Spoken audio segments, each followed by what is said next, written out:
At the time this project got underway, late 90s, they decided to build new encasements for the Charters of Freedom. So the Declaration of Independence, the Constitution, the Bill of Rights.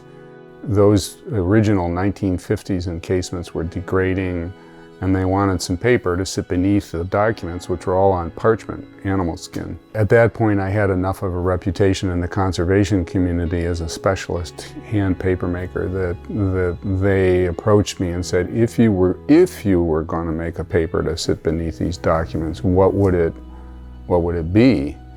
And a lot of people don't know this story, but actually what I suggested initially was there was a concern about the actual mass of the paper in each encasement. So they needed to have a specific mass to help stabilize the humidity within the encasement. And my first suggestion was to make a series of thin Japanese style sheets, which an accumulated pile could be put inside the encasement depending on how much they needed for a given piece of parchment. And they thought that that just didn't sound American enough. And I said, well, actually we've been doing some interesting experiments with American grown textile quality cotton, which can make a very white but unbleached piece of paper that could be made to the specifications needed. And they said, well, that sounds great.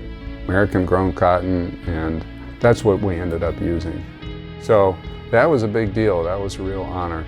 We've kind of gone back to that story time and time again because it's a good one, and especially a good one, I think, for people in the state of Iowa who just don't understand why the universities exist. I mean, what are you guys doing that really matters to me?